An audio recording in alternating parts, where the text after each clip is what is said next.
के पास पहुंचता था, दुनिया कहती थी ज्ञानी ज्ञानी। जब उसके पास कुछ जाता था कि महाराज आप तो बहुत बड़े ज्ञानी हैं, मुझे ज्ञान दे दो, तो सुकरात एक बात कहता था कि मुझे कुछ आता ही नहीं।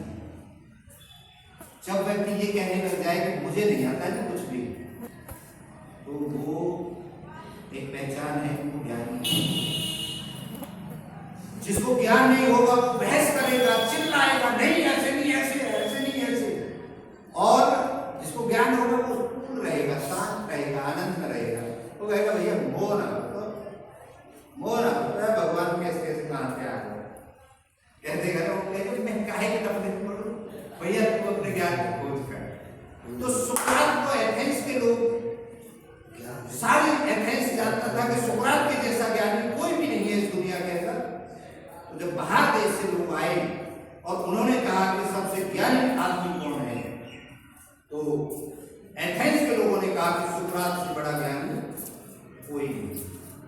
जब वो लोग सुकरात के पास पहुंचे, यदि आपसे कुछ हमें ज्ञान लेना है, तो सुकरात ने कहा किसने कह दिया मैं ज्ञानी हूं? अरे मैं तो कुछ जानता ही नहीं, मुझे कुछ नहीं आता भैया। हाँ आता था मेरे को पहले मैं बहुत बड़ा ज्ञानी। क्यों? जब तक ज्ञान नहीं होता तो आदमी ठोकता है मैं बहुत बड़ा ज्ञानी हूं, मैं तेरे को ये हरा दूंगा वो हरा दूंगा। लेकिन जब उसको ज्ञान हो जाता है एक्चुअल, वो हारना जीतना। लाओ से हुए चाइना के अंदर जो ऐसे ताल मार के कहते थे मुझे कोई नहीं हरा सकता, ऐसे ताल मार के कहते थे मुझे कोई नहीं हरा सकता। लेकिन एक बड़ा पहलवान आ गया, मेरा आज बड़ा पतला था, वो कह रहा है मैं पहले ही हारा पड़ा हूं, क्या हरा को हरा है। आप समझ पा रहे हैं मेरी बात को, झेल पा रहे हैं? मुझे कोई नहीं हरा सकता क्योंकि मैं पहले ही हारा पड़ा हूं, मुझे हराएगा कौन? मैं जीतना चाहता ही नहीं हूं। ये लाओ से ने कहा। लाओ से चाइना का सबसे बड़ा विचारक हुआ। वो लोग जो सोक्रेटिस था उसने ये पैटर्न दिया कि ज्ञान ही वर्चू है, और उसके लिए सुकरात की मौत करी गई, उसको फांसी दी गई, उसको मारा गया। वो कैसे मारा गया? सुकरात की बीवी इतनी खराब थी, सुकरात की जो पत्नी थी, हमारी घरवाली उल्टी बोल जाए थोड़ी सी हम वापस सोटा सकते हैं,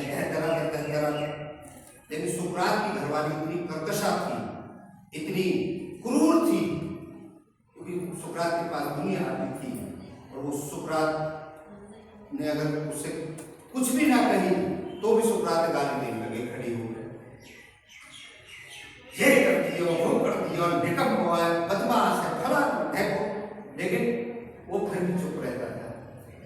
एक बार तो ऐसा हुआ खौलता हुआ केतली में पानी सुकरात की सर पे डाल दिया, और सुकरात का पूरा चेहरा जल गया, और पूरे जीवन भर जले हुए चेहरे से सुकरात जिया।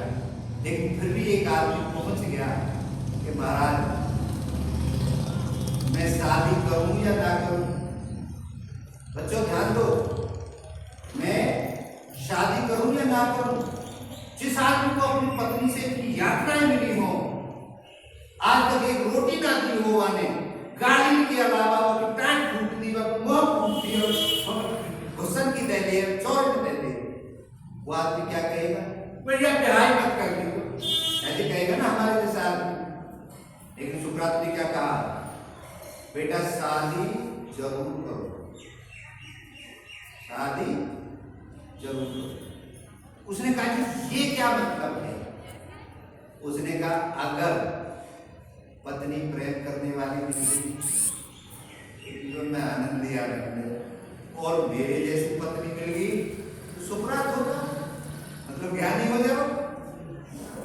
भागो मत, समस्या को देख के भागो मत। स्वामी विवेकानंद ने कहा था जिस दिन आपको कोई समस्या ना आए उस दिन आपका दिन व्यर्थ बेकार, क्योंकि समस्या आएगी तो आप हल उसका निकालेंगे, और और जब हल आप निकालेंगे उसका तो जीवन में दोबारा वो समस्या आएगी, उसका हल तो आपके पास है।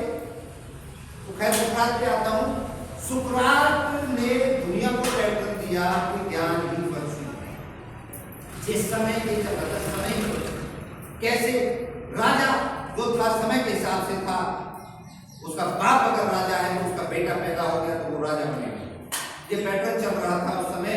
और राजा जो था, लेकिन सुकरात ने कहा भाई हम प्रणाम नहीं करेंगे उस आदमी को जो उम्र में बड़ा हो, हम ज्ञानी को प्रणाम करेंगे। हम क्यों टाइम वेस्ट करें अपना प्रणाम करने में उम्र वाले से कि भाई ये 105 साल का है, ये जाके तो प्रणाम करने पड़ेगा, वैसे गधा है हम अकली हो, तो वह फायदा प्रणाम करने का। उसने ये पैटर्न दिया सुकरात, ज्ञानी को प्रणाम करो। तो हुआ क्या कि सुकरात बहुत कम बोलता था, बहुत ज्यादा सुनता था और ज्ञान लेता था अनुभव से, ज्यादा पढ़ा नहीं था। जो उसके शिष्य थे सुकरात के, उनको भी उन्होंने ये शिक्षा दे दी थी भाई प्रणाम उसको करो जो ज्ञानी है। अब क्या हुआ, उन्होंने जज को पकड़ लिया। भाई जज है जो फैसला देता है, राजा के बाद वही तो आदमी जो फैसला देता है। जज को पकड़ लिया और जज को बोला कि साहब आ जाओ, जैसे हमारे कहते हैं किसी से ज्ञान लेना है, आज चाय पानी होटल में ले चलते हैं इसको बतलाने के लिए, कॉन्फ्रेंस करने के लिए तो अच्छी जगह बिठाते हैं। तो वहां पे क्या है, जई की दारू बनती थी, तो वहां जो पैटर्न था वो था उसका बार मैंने तो बार के अंदर वो उनको ले गए जज को और उनसे प्रश्न किया कि जज साहब पियो फैशन यही, हमें ये बताओ आप मौत की सजा सुनाते हो लोगों को,